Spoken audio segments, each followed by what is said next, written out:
واقعہ حضرت خالد بن ولید رضی اللہ عنہ قسط نمبر 188 اپنا اسلامک اسٹوڈیو۔ ناظرین، سپہ سالار عمرو بن عاص ان دونوں محاذوں سے جو ان کے خلاف بن گئے تھے بالکل بے خبر تھے۔ لشکر کی نفری اور کم ہو گئی تھی۔ تاریخ میں واضح طور پر پتہ نہیں چلتا کہ اس وقت مجاہدین کی نفری کتنی تھی، نہ یہ پتہ چلتا ہے کہ انہیں مدینہ سے مزید کمک ملی تھی یا نہیں۔ 3 مورخوں نے، جن میں ایک غیر مسلم تھا، لکھا ہے کہ یہ نہیں مانا جا سکتا کہ امیر المومنین حضرت عمر رضی اللہ عنہ نے اتنی لڑائیوں کے بعد مصر کمک نہ بھیجی ہو۔ امیر المومنین کی بے تابیوں کا مصر کے محاذ کے ساتھ دلچسپی کا یہ عالم تھا کہ زیادہ وقت مصر کی ہی باتیں کرتے تھے اور اکثر اس راستے پر دور تک چلے جاتے تھے جس راستے سے قاصد آیا کرتے تھے۔ انہیں ہر وقت مصر کے محاذ کی اور مجاہدین کی پریشانی اور تشویش لاحق رہتی تھی۔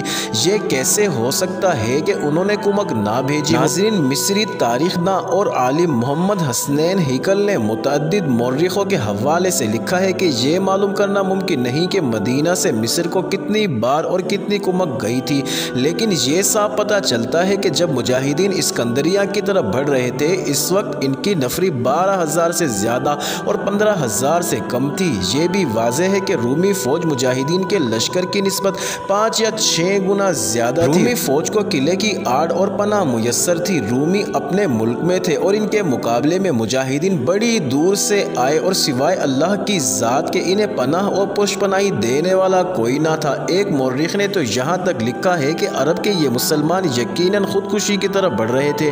سوچا بھی نہیں جا سکتا تھا کہ اتنی کم نفری کا لشکر اتنی بڑی فوج کو شکست دے سکے گا۔ اس سے پہلے ان مجاہدین نے ہر محاذ پر رومیوں کو شکست دی تھی، لیکن اب ان کے راستے میں چٹان کھڑی ہو گئی تھی۔ اصل خطرہ تو یہ تھا کہ سپہ سالار عمرو بن عاص بے خبر تھے۔ پھر ایک خطرہ اور بھی تھا، وہ یہ کہ مجاہدین مسلسل بڑھتے چلے آ رہے تھے اور ہر لڑائی کا درمیانی وقفہ وہ پیش قدمی کی حالت میں رہتے تھے۔ وہاں تو گھوڑے بھی تھک کر آہستہ چلنے لگے تھے۔ مجاہدین تو انسان تھے، جذبے اپنی جگہ، انسانی جسم کی برداشت کی ایک حد ہوتی ہے۔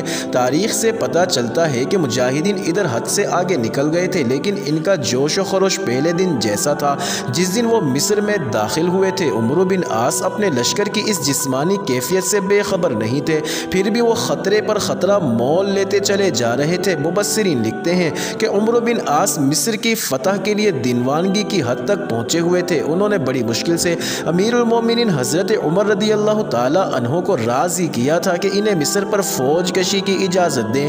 امیر المومنین نے اجازت تو دے دی تھی، لیکن کئی ایک صحابہ کرام رضی اللہ تعالی عنہم اس کے خلاف تھے، جس میں حضرت عثمان بن عفان رضی اللہ تعالی عنہ بھی شامل تھے۔ وہ بزرگ صحابی تھے جن کی کوئی بات حضرت عمر رضی اللہ تعالی عنہ ٹالتے نہیں تھے۔ حضرت عثمان رضی اللہ تعالی عنہ نے یہ دلیل پیش کی تھی کہ عمرو بن عاص خالد بن ولید سے زیادہ خطرہ مول لینے والے سپہ سالار ہیں اور یہ کسی بھی وقت پورے لشکر کو یقینی ہلاکت میں ڈال دیں گے اور انہیں بروقت کمک نہیں پہنچائی جا سکے گی۔ امیر المومنین نے اس دلیل کو صحیح جانتے ہوئے بھی عمرو بن عاص کو مصر پر فوج کشی کی اجازت دے دی تھی۔